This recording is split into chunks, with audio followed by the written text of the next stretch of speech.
Labas. Mišrieji skaičiai tęsia savo gyvenimą tavo pasaulyje ir matematikoje ir mes šiandien pakalbėsime apie mišriųjų skaičių veiksmus. Apie sudėtį ir atimtį ir apie skirtingus sudėtingumo lygius šitų veiksmų.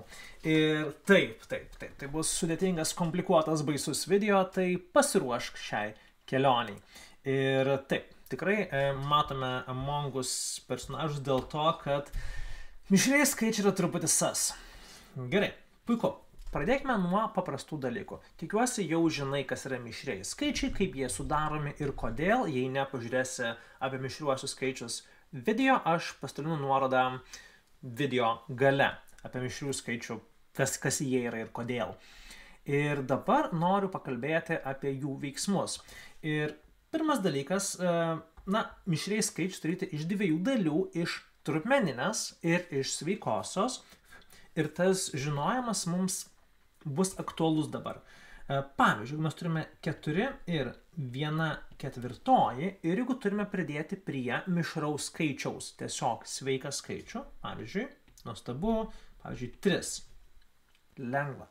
Mes tiesiog sudedam sveikasias dalis. 4 ir 3, nuostabu, mes sudėsime ir gausime 7. Ir 1/4 nesikeičia, trupmenė dalis, viskas su ja yra gerai, jinai lieka nepakitusi. Puiku.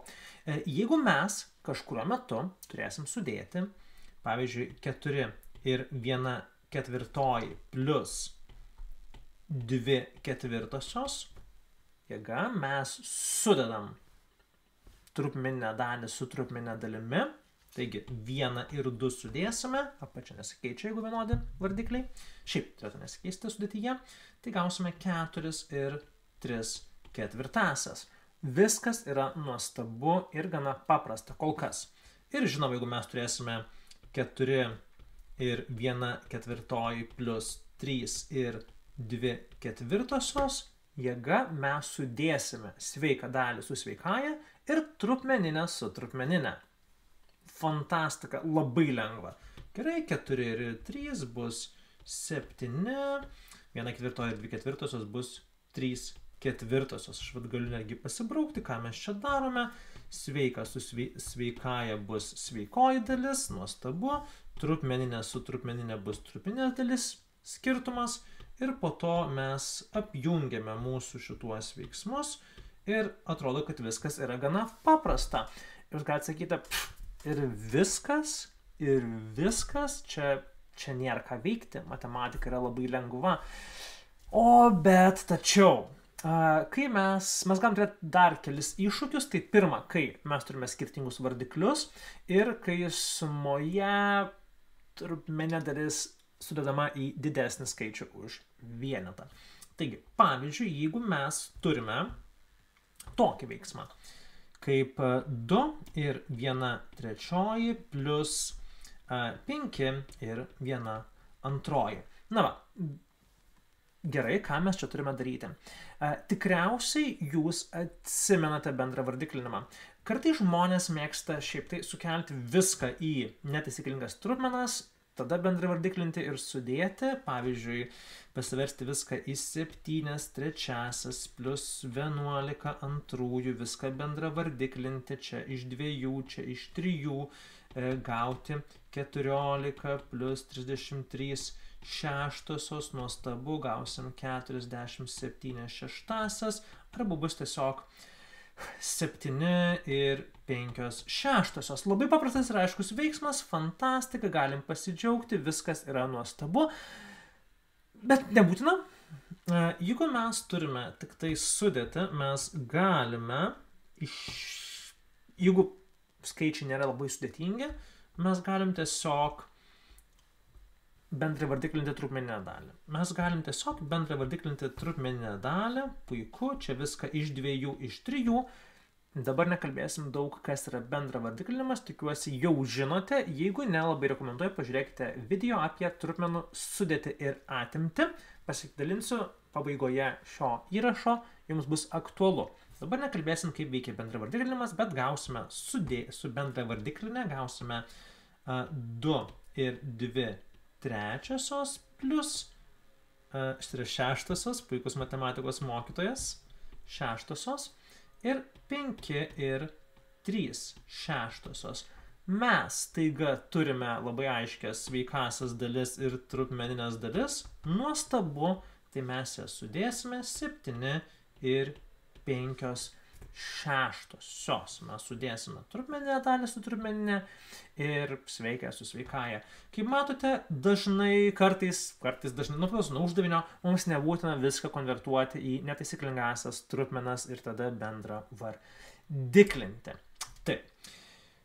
O kas, jeigu mes sudėtyje gausime trupmeninę dalį su netaisyklinga trupmena? Ar ne? Kas, jeigu mes sudėdami, pavyzdžiui, gausime 2 ir 5 septintosios plus 3 ir 4 septintosios. Viskas kokios aišku, mes mokame, mes protingi žmonės, mes sudėsim sveiką su sveikaja, bus 2 ir 3 bus 5, trupmena ir trupmena bus 9 septintosios, fantastika ir galvojame, kad mes tokio atsakymo negalim turėti. Mes negalim turėti mišriosios trupmenos ir netaisyklingosios trupmenos, ar ne? Tai paprasčiausias būdas būtų ištraukti sveiką dalį iš 9 septintųjų. Noriu parodyti, kad mes galime šitą veiksmą parodyti kaip 5 plus 9 septintosios. Ir čia yra įdomus dalykas. Mes, kaip paprastai mokomės, kad nėra jokio ženklo, mes manom, kad yra daugybė. Pavyzdžiui, 2x tai yra 2 kart x, ar ne? Jeigu, pavyzdžiui, turite 2 ir 1/3, tai yra ne 2 kart 1/3 jokių būdų, o tai yra 2 plus 1/3. Įdomus konceptas, kai kam keista atrodo, bet nesijaudinkite, mes turime 2 ir 1/3. Mes sakome 2 ir 1/3, o ne 2 kartus 1/3 arba ne 2 1/3. Mes sakome 2 ir 1/3. Tai yra sveikoji dalis ir trupmeninė. Taip, tai mes nedauginame, o sudedame. Mes turime žinoti, kad galim sudėti. Tai va. Ir šiuo atveju mes, kai turime 5 ir 9 septintosios, mes galime 9 septintosios ištraukti sveiką dalį iš 9 septintųjų. Tai bus 5 ir 9 septintosios, tai yra tiesiog 1 ir 2 septintosios. Ar ne? Mes šitą mokame, kad 9 septintosios, jau mokėmės prie tam video, yra 1 ir 2 septintosios, fantastika. Jūs galite arba mintinai sudėti, arba galite, jeigu norite, užrašyti. Aš manau, kad čia yra viskas su tuo gerai, neturėtų niekas jūsų nubausti dėl to, bet galite iš karto ištraukti, galite tą dalį vidurinę praskipinti, ją praleisti ir keliauti tiesiai į šitą veiksmą, kai jau užtraukiam sveiką dalį. Tai va, tai mūsų tikslas pažiūrėti, ar mes galime jau sudėję dar ištraukti sveiką dalį. Lygiai tas pats, jeigu mes turėsime su skirtingais vardikliais, pavyzdžiui, jeigu turėsime 3 ir 3/4 plus 1 ir, tarkime, 2/3, taip? Tai mes galim bendrą vardiklinti įprastu būdu, šaunuoliai mes, tai čia iš 3, čia iš 4 viską. Ir mes gausime, aš gal apačioj parašysiu, kad tilptų viskas į vieną eilutę patogiau, bus 3 ir 9/12 plus 1 ir 8/12, sudėsim ir gausime 4 ir 17/12. Matome, kad skaitiklis yra didesnis, reiškia, galim ištraukti sveiką dalį, galim daryti tai mintinai, pavyzdžiui, jeigu mokame, bet galim žinoti, kad 17/12 tai yra tiesiog 1 ir 5/12, nes mes, jeigu ištrauksim sveiką dalį, ištrauksim pilną vieną skaičių, tai mes atimam 17 minus 12 liks 5.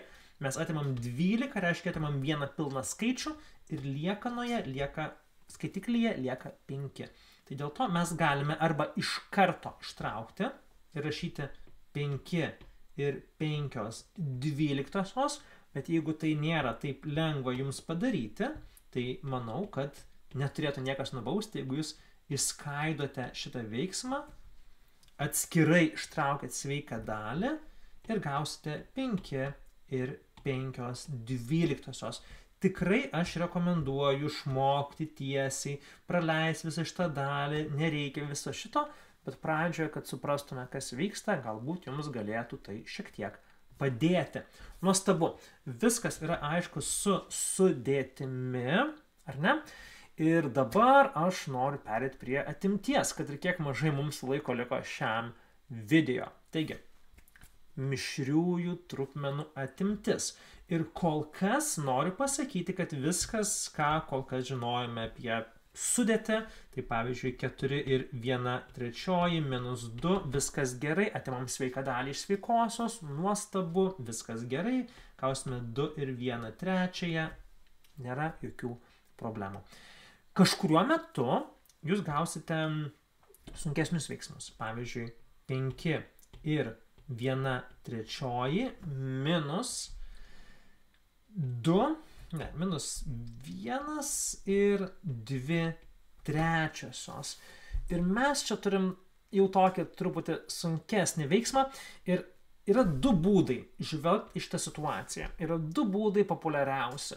Tai vienas iš būdų yra viską pasiversti į netaisyklingąsias trupmenas. Kartais žmonės mėgsta taip daryti, viskas su tuo yra gerai. Mes galim pasiversti į netaisyklingąsias trupmenas ir mes gausime 16/3 minus 5/3. Tikiuosi, šitai mokate daryti. Jei ne, pažiūrėkit video, kurį kelsiu šiam video pabaigoje, apie konvertavimą mišriųjų skaičių ir gausim tiesiog 11/3 arba 3 ir 2/3. Nuostabu, viskas yra aišku, nėra čia ko. Labai daug blaškytis.